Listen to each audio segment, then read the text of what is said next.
Hi friends, Vikram വേദയുടെ പുതിയൊരു upcoming episode റിവ്യൂയിലേക്ക് എല്ലാവർക്കും സ്വാഗതം. അങ്ങനെ നമ്മുടെ ഭയങ്കര ട്വിസ്റ്റ് നിറഞ്ഞ കഥകളൊക്കെയാണ് കേട്ടോ ഇനി വരാൻ വേണ്ടി പോകുന്നത്. അത് കേൾക്കാനായിട്ട് എല്ലാവരും ചാനലൊന്ന് സബ്സ്ക്രൈബ് ചെയ്ത് സപ്പോർട്ട് ചെയ്യണേ. അങ്ങനെ നമ്മുടെ വിക്രമിനെ ആണെങ്കിൽ വേദ എല്ലാ തരത്തിലും സപ്പോർട്ട് ചെയ്യുന്നുണ്ട്. വിക്രമിൻ്റെ മുടങ്ങിക്കിടന്ന പഠിത്തമൊക്കെ പുനരാരംഭിച്ചുകൊണ്ട് വരികയാണ്. അങ്ങനെ വിക്രം ഒരു PSC ടെസ്റ്റിനൊക്കെ അപ്ലൈ ചെയ്യുന്നുണ്ട്. എല്ലാം ഇങ്ങനെ ആയിരിക്കുമ്പോഴാണ് വേറൊരു സംഭവം ഇങ്ങനെ നടക്കുന്നു കേട്ടോ. നമ്മുടെ ശ്രീനിവാസ സാറിൻ്റെ മരുമകൻ കൊല്ലപ്പെടുകയാണ്. കൊല്ലപ്പെടാൻ കാരണം തന്നെ നമ്മുടെ ശ്രീജയാണ് കേട്ടോ അയാളെ കൊല്ലുന്നത്. എന്നാൽ കുറേ നാളത്തേക്കിന് അന്വേഷണമൊന്നും വരുന്നില്ല. അങ്ങനെ ശ്രീജയെ അതിൽ നിന്ന് തൽക്കാലം രക്ഷപ്പെട്ടിരിക്കുകയാണ്. എന്നാൽ ഏറെ നാളത്തെ കാത്തിരിപ്പിന് ശേഷം വീണ്ടും അന്വേഷണങ്ങൾ റീഓപ്പൺ ചെയ്യുകയാണ്. അപ്പോൾ കൊടുങ്ങുന്നത് നമ്മുടെ വിക്രമാണ് കേട്ടോ. വിക്രമിൻ്റെ തലയിൽ ആ കേസ് വന്ന് വീഴുകയാണ്. ഈ സമയം നമ്മുടെ വേദയാണെങ്കിൽ ജസ്റ്റിസ് ശങ്കരനാരായണൻ്റെ അടുത്തേക്കാണ് ചെല്ലുന്നത്. അച്ഛാ, വിക്രമിന് ഒരിക്കലും ഒരാളെയും കൊല്ലാൻ കഴിയില്ല. വിക്രം അങ്ങനെ ചെയ്യുകയില്ല. എനിക്ക് നല്ല ഉറപ്പുണ്ട്. എന്തായാലും അച്ഛൻ ഈ കേസ് ഏറ്റെടുക്കണം. അച്ഛൻ തന്നെ ഈ കേസ് വാദിക്കണമെന്നൊക്കെ ഇങ്ങനെ വേദ പറയുമ്പോഴേക്കും ശ്രീകാന്ത് ഇത് കേട്ടിട്ട് ദേഷ്യപ്പെടുന്നുണ്ട് കേട്ടോ. പിന്നെ എൻ്റെ അച്ഛൻ വല്ല ഗുണ്ടയ്ക്കും തെമ്മാടിക്കും വേണ്ടിയിട്ട് കേസ് എടുക്കാനല്ലേ നടക്കുന്നത്. അതൊന്നും ഇവിടെ നടക്കില്ല എന്നിങ്ങനെ പറയുന്നുണ്ട്. എന്നാൽ വേദ ണെങ്കിൽ അതൊന്നും മൈൻഡ് ചെയ്യുന്നേയില്ല. ഞാൻ എൻ്റെ അച്ഛനോടാണ് സംസാരിക്കുന്നതെന്ന് പറയുമ്പോൾ ശങ്കരനാരായണന് എന്തായാലും വിക്രമിനോട് ഇപ്പോൾ കുറേ ഇഷ്ടമൊക്കെ തോന്നുന്നുണ്ട് കേട്ടോ. ശങ്കരനാരായണൻ്റെ ഒരു സമയത്ത് ശങ്കരനാരായണൻ വലിയ അപകടത്തിലായിരിക്കുന്ന സമയത്ത് ജീവൻ പോലും പണയപ്പെടുത്തി വിക്രമാണല്ലോ ജീവൻ രക്ഷിച്ചു കൊണ്ടുവന്നതൊക്കെ. ഇപ്പോൾ വിക്രമിനോട് കുറേ മതിപ്പൊക്കെ തോന്നി തുടങ്ങിയിട്ടുണ്ട്. അങ്ങനെ തന്നെ നമ്മുടെ ശങ്കരനാരായണൻ തന്നെ കേസ് ഏറ്റെടുക്കുകയാണ്. അങ്ങനെ വേദയുടെ അച്ഛൻ വിക്രമിനോടൊക്കെ സംസാരിച്ച് കാര്യങ്ങളെല്ലാം മനസ്സിലാക്കിയതിന് ശേഷം ഓരോ ഹിയറിംഗ് നടക്കുന്ന സമയത്തും തെളിവുകളെല്ലാം ശേഖരിച്ച് നമ്മുടെ വിക്രമിന് അനുകൂലമായിട്ട് കേസ് വന്നുകൊണ്ടിരിക്കുകയാണ് കേട്ടോ. വിക്രമല്ല ആ തെറ്റ് ചെയ്തതെന്ന് എല്ലാവർക്കും ബോധ്യപ്പെട്ടു വരുന്ന സമയത്താണ് വിക്രമും ഇതിനെക്കുറിച്ച് എങ്കിലും ഈ കൊല നടത്തിയത് ആരാണെന്ന് അറിയണമല്ലോ. അതിനായിട്ട് വിക്രമും ഇറങ്ങിത്തിരിക്കുന്നുണ്ട്. അങ്ങനെ നമ്മുടെ വിക്രം എത്തിച്ചേരുന്നത് നമ്മുടെ ശ്രീജയിലേക്ക് തന്നെയാണ് കേട്ടോ. ഇത് മനസ്സിലാക്കുന്ന വിക്രം താനല്ലാതെ മറ്റാരും ഈ കാര്യം അറിയാൻ പോകുന്നില്ലെന്ന് വിക്രം മനസ്സിൽ തീരുമാനം എടുക്കുകയാണ്. അങ്ങനെ ഇരിക്കെ നമ്മുടെ വേദ ഈ സമയത്ത് ഗർഭിണിയാണ്. വയറ്റിൽ കിടക്കുന്ന കുഞ്ഞിനെയും വേദയും എല്ലാവരെയും മറന്നുകൊണ്ട് വിക്രം ശ്രീജേട്ടത്തിക്ക് വേണ്ടിയിട്ട് തൻ്റെ ഏട്ടത്തിക്ക് വേണ്ടിയിട്ട് ആ കേസ് സ്വയം തന്നെ ഏറ്റെടുക്കുകയാണ് കേട്ടോ. അങ്ങനെ ശ്രീജയോടായിട്ട് വിക്രം ചോദിക്കുന്നുണ്ട്, എന്താ ഏട്ടത്തി, എന്താ സംഭവിച്ചത് എന്നൊക്കെ ചോദിക്കുന്ന സമയത്ത് വിക്രം, നിങ്ങളുടെ ജീവിതത്തിൽ ഒരു സന്തോഷം വരുന്ന സമയത്താണ് അവൻ പ്രശ്നങ്ങളൊക്കെ ഉണ്ടാക്കാനായിട്ട് വന്നത്. എന്നാൽ എനിക്കത് പറ്റിപ്പോയി എന്നൊക്കെ ഇങ്ങനെ ശ്രീജ പൊട്ടിക്കരഞ്ഞുകൊണ്ട് പറയുന്നുണ്ടെങ്കിലും വിക്രം ചോദിക്കുന്നുണ്ട്, എന്നിട്ടും എന്താ ഏട്ടത്തി ഇത്രയും നാളെ എന്തിനാ ഇത് മറച്ചു വെച്ചത്? പേടിച്ചിട്ടാണ് വിക്രം എന്നൊക്കെ ഇങ്ങനെ ശ്രീജ പറഞ്ഞിങ്ങനെ ശ്രീജ പൊട്ടിക്കരയാണ് കേട്ടോ. എന്നാൽ ഇത് വിക്രം മറ്റാരോടും പറയുന്നില്ല. എന്നാൽ ശങ്കരനാരായണൻ കണ്ടുപിടിച്ചത് വിക്രം നിരപരാധിയാണെന്നാണ്. അങ്ങനെ ഇരിക്കെ വേദയും ഇവരെല്ലാം ചോദിച്ചിട്ട് ആരാണെന്നോ എന്താണെന്നോ വിക്രം ആരോടും പറയുന്നില്ല. എന്നാൽ വേദയൊക്കെ കേണപേക്ഷിച്ചിട്ടും വിക്രം ആരാണെന്നോ എന്താ സംഭവിച്ചതെന്നോ ഒന്നും പറയാൻ തയ്യാറാവുന്നില്ല കേട്ടോ. വിക്രമിനോട് കാല് പിടിച്ച് വേദ ചോദിക്കുന്നുണ്ട്, വിക്രം, നമ്മുടെ കുഞ്ഞിനെ ഓർത്തിട്ടെങ്കിലും നീ എന്നോടെങ്കിലും ഒന്ന് സത്യം പറ എന്നിങ്ങനെ പറയുന്ന സമയത്ത് നീ എന്തായാലും കോടതിയിൽ വെച്ചിട്ട് ഞാൻ എല്ലാം തുറന്നു പറയും, അപ്പോൾ കാണാന്നിങ്ങനെ പറയുകയാണ്. അങ്ങനെ വേദയുടെ കണ്ണീര് പോലും കാണാൻ നിൽക്കാതെ നമ്മുടെ വിക്രം ആ കേസ് സ്വയം തലയിൽ കെട്ടിവെക്കുകയാണ് കേട്ടോ. എല്ലാവരുടെയും അടുത്ത ഹിയറിംഗ് നടക്കുന്ന സമയത്ത് എല്ലാവരെയും സാക്ഷിയാക്കി വിക്രം കോടതിയുടെ മുമ്പിൽ താനാണ് ആ കുറ്റം ചെയ്തതെന്ന് ഏറ്റെടുക്കുകയാണ്. അങ്ങനെ വേദയാണെങ്കിൽ സഹിക്കാവുന്നതിലപ്പുറമാണ് വേദ. ആ സമയത്ത് വേദ പൊട്ടിക്കരയുന്നുണ്ടെങ്കിലും വിക്രം വേദയെ നോക്കാനേ കഴിയാതെ തല കുനിച്ച് നിൽക്കുകയാണ് കേട്ടോ. എന്നാൽ സ്വയം പ്രതി കേസ് താനാണ് കുറ്റം ചെയ്തതെന്ന് സമ്മതിച്ചതിനാൽ പിന്നീട് ജസ്റ്റിസ് ശങ്കരനാരായണനും ഒന്നും സംസാരിക്കാനോ അതിൽ കൂടുതൽ വാദിക്കാനോ കഴിയുന്നില്ല. അങ്ങനെ നമ്മുടെ വിക്രമിന് 6 വർഷത്തെ കഠിന തടവിന് ശിക്ഷിക്കപ്പെടുകയാണ്.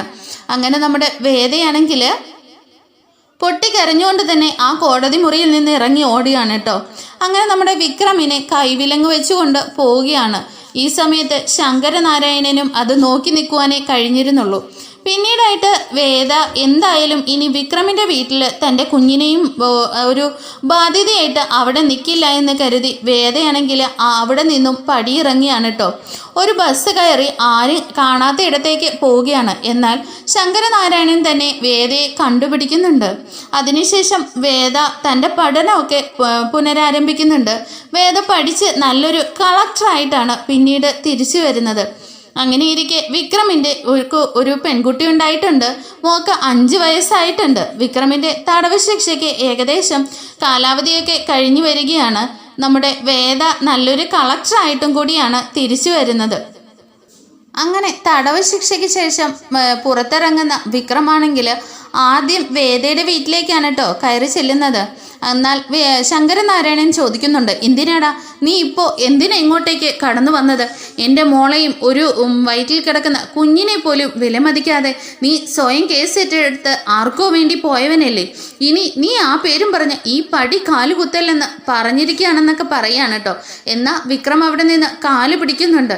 അച്ഛാ, എനിക്കെൻ്റെ കുഞ്ഞിനെ ഒന്ന് കണ്ടാൽ മതി. ആൺകുഞ്ഞാണോ പെൺകുഞ്ഞാണെന്നോ പോലും എനിക്കറിയില്ല. എനിക്കെൻ്റെ വേദയും കുഞ്ഞിനെയും തിരിച്ച് തരണം. എനിക്കെൻ്റെ കുഞ്ഞിനെ ഒന്ന് കാണണം എന്നൊക്കെ വിക്രം ഇങ്ങനെ കാല് പിടിക്കുന്നുണ്ടെങ്കിലും അവരാരും അത് കേൾക്കുന്നില്ല. ഈ സമയം ശ്രീകാന്ത് അവിടേക്ക് ഇറങ്ങി വന്നിട്ട് പറയുന്നുണ്ട്, എന്താടാ നിന്റെ കുഞ്ഞോ? അങ്ങനെയൊരു കുഞ്ഞ് ഇവിടെ ഈ വീട്ടിൽ ജനിച്ചിട്ടുമില്ല. അങ്ങനെയൊരു കുഞ്ഞിനെ ഞങ്ങൾക്ക് ആവശ്യമില്ല. എന്താ നിങ്ങൾ ഈ പറയുന്നതെന്ന് വിക്രം ഇങ്ങനെ ഞെട്ടിത്തെരിച്ച് ചോദിക്കുമ്പോൾ, അതേടാ നിനക്ക് അവളെ വേണ്ടെന്നും പറഞ്ഞല്ലേ നീ പോയത്? നിനക്ക് വേണ്ടാത്ത അവൾക്ക് നിന്നെയും വേണ്ട, ആ കുഞ്ഞും വേണ്ട. ഞങ്ങളതിനെ എപ്പോഴേ നശിപ്പിച്ച് കളഞ്ഞു എന്നൊക്കെ ഇങ്ങനെ പറഞ്ഞിട്ട് വാതിൽ കൊട്ടി അടയ്ക്കുകയാണ് കേട്ടോ. അങ്ങനെ ശ്രീകാന്ത് തള്ളി ഇറക്കി വിടുകയാണ് വിക്രമിനെ. അങ്ങനെ എല്ലാവരും കഥ കടച്ച് പോകുമ്പോൾ വിക്രം പൊട്ടിക്കരഞ്ഞുകൊണ്ട് അവിടെ നിന്ന് കൂട്ടുകാരുടെ അടുത്തേക്കാണ് കേട്ടോ ചെല്ലുന്നത്. അങ്ങനെ കൂട്ടുകാരന്മാരൊക്കെ വിക്രമിനെ ഏറെ സമാധാനിപ്പിക്കാനൊക്കെ ശ്രമിക്കുന്നുണ്ട് കേട്ടോ. അങ്ങനെ ഇരിക്കും നമ്മുടെ വേദയാണെങ്കിൽ ആ കുഞ്ഞിനെയും കൊണ്ട് കുറേ അകലെ പോയാണ് താമസിക്കുന്നത്. ആ കുഞ്ഞിനെ ഒരിക്കലും വിക്രമിനെ കാണിക്കാനോ വിക്രമിൻ്റെ പേര് പോലും ആ കുഞ്ഞിനോട് പറയാനോ വേദ ആഗ്രഹിച്ചിരുന്നില്ല. അങ്ങനെ വേദയാണെങ്കിൽ ഡ്യൂട്ടിക്കൊക്കെ പോകുന്നുണ്ട്. മോളെ നോക്കാനായിട്ട് ഒരു ആൻറ്റിയും കൂടെ ഉണ്ടാവും. ആ കുട്ടി സ്കൂളിലൊക്കെ ചേർന്നിട്ടുണ്ട് കേട്ടോ. അങ്ങനെ നമ്മുടെ വിക്രമാണെങ്കിൽ സ്വന്തം മോളാണെന്നറിയാതെ തന്നെ ആ കുട്ടിയായിട്ട് രണ്ടുപേരും ഭയങ്കര ഫ്രണ്ട്ഷിപ്പൊക്കെ ആവുന്നുണ്ട്. ആ കുട്ടിയെ കൊണ്ട് പുറത്തു പോവുകയും ആ കുട്ടിക്ക് വേണ്ട സാധനങ്ങളൊക്കെ മേടിച്ചു കൊടുക്കുന്നുണ്ട്.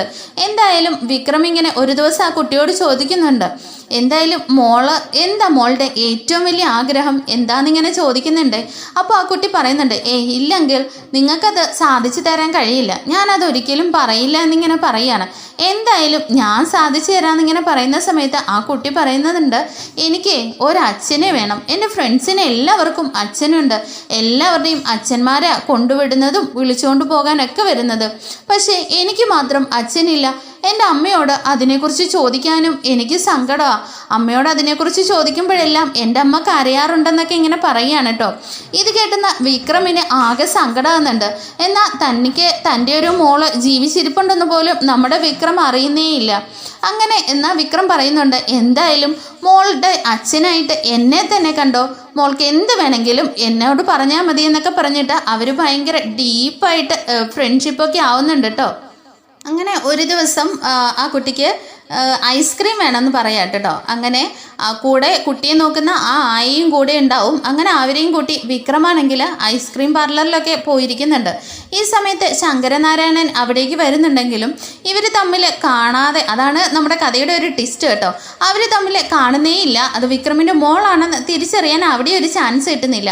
അങ്ങനെ വിക്രമാണെങ്കിൽ അവർ തമ്മിൽ പരസ്പരം കാണാതെ തന്നെ ആ കുട്ടിക്ക് ഐസ്ക്രീമൊക്കെ മേടിച്ചു കൊടുത്ത് അവർ എൻജോയ് ചെയ്തങ്ങ് പോവാണ്. ശങ്കരനാരായണൻ വേറെ എൻഡിൽ കൂടി ജ്യൂസൊക്കെ കുടിച്ച് അങ്ങനെ പോകുന്നുണ്ട് കേട്ടോ. പിന്നീടായിട്ട് ഒരു ദിവസം നമ്മുടെ മോളാണെങ്കിൽ വേദയോട് ഇങ്ങനെ ശാഠ്യം പിടിക്കുന്നുണ്ട്, അമ്മേ ഇന്ന് നമുക്ക് പുറത്തുനിന്ന് ഫുഡ് കഴിക്കാമെന്നിങ്ങനെ. എന്നാൽ വേദയാണെങ്കിൽ മോളെ ഇന്ന് അമ്മയ്ക്ക് ഇമ്പോർട്ടൻ്റ് ആയിട്ടുള്ള മീറ്റിംഗ് ഉണ്ട്, അതിനാൽ എനിക്ക് ഇന്ന് വരാൻ കഴിയില്ല എന്നൊക്കെ പറയുന്നുണ്ടെങ്കിലും കുട്ടി ഇങ്ങനെ ശാഠ്യം പിടിച്ചുകൊണ്ടേ ഇരിക്കുകയാണല്ലോ. അങ്ങനെ എന്നാൽ ആൻറ്റി കൂട്ടി മോള് പുറത്ത് പോയി ഫുഡ് കഴിച്ചോ എന്ന് പറഞ്ഞിട്ട് വേദ അവിടെ നിന്ന് പോകുന്നുണ്ട് കേട്ടോ. എന്നാൽ ആൻറ്റിയോടായിട്ട് മോള് പറയുന്നുണ്ട്, ആൻറ്റി നമുക്ക് വിക്രമങ്കിളിനെയും ഫ്രണ്ട്സിനെയും വിളിച്ചാലോ എന്നിങ്ങനെ പറയുന്ന സമയത്ത് ഓക്കെ എന്ന് പറഞ്ഞിട്ട് അവർ വിക്രമിനെയും ഫ്രണ്ട്സിനെയും വിളിച്ച് ഇങ്ങനെ ബിരിയാണിയൊക്കെ കഴിക്കാനായിട്ട് പോവാണ് കേട്ടോ. അങ്ങനെ കഴിച്ചുകൊണ്ടിരിക്കുന്ന സമയത്ത് നമ്മുടെ കളക്ടറിന് എന്തോ ഇമ്പോർട്ടൻ്റ് ആയിട്ട് ആ ഹോട്ടലിലേക്ക് വരുന്നുണ്ട്. അങ്ങനെ വരുന്ന സമയത്ത് നമ്മുടെ കുട്ടി ആൻറ്റിയും കൂടി വിക്രമിൻ്റെയൊക്കെ കൂടെയാണെന്ന് അറിയില്ലല്ലോ. അങ്ങനെ വേദയെ കാണുന്നതും അവർ പെട്ടെന്ന് പോയി തന്നെ വാഷ്റൂമിൽ പോയി പാത്തിരിക്കുന്നുണ്ട് കേട്ടോ. എന്നാൽ ഈ സമയം വേദ ഉള്ളിലേക്ക് എൻട്രി ചെയ്ത് വരുന്ന സമയത്ത് വേദയെ കാണുന്നതും വിക്രമിനാകെ ദേഷ്യമാണ് ആ സമയത്ത് വരുന്നത്. തൻ്റെ കുഞ്ഞിനെ ഇല്ലാതാക്കിയ എന്ന രീതിയിലാണ് വേദയോടുള്ള ദേഷ്യം. തൻ്റെ ജീവിതം നശിപ്പിച്ചു, തൻ്റെ മോളെ പോലും ചിന്തിക്കാതെ തൻ്റെ ജീവിതം നശിപ്പിച്ച വിക്രമിനോട് വേദയ്ക്കും അതിയായ ദേഷ്യമാണ് കേട്ടോ ഉള്ളത്. ഈ സമയത്ത് വേദ ഇങ്ങനെ കടന്നു വരുമ്പോഴേക്കും ആഹാ കളക്ടറമ്മ എത്തിയല്ലോ, ഇവിടെ എത്തിയോ, എന്തായാലും കൊലപ്പുള്ളി കളക്ടർ എന്തായാലും നല്ല മാച്ചിങ് ആണല്ലോ, എന്തായാലും ഇതൊരു ചേർച്ചയില്ലല്ലോ എന്നൊക്കെ ഇങ്ങനെ വിക്രം കളിയാക്കി ചിരിക്കുന്നുണ്ട് കേട്ടോ. ഈ സമയത്ത് തന്നോട് എനിക്ക് സംസാരിക്കാൻ തീരെ താല്പര്യമില്ല, താനൊന്ന് പൊയ്ക്കേന്ന് പറഞ്ഞിട്ട് വേദ അവിടെ നിന്ന് ദേഷ്യപ്പെട്ടു പോവുകയാണ് കേട്ടോ.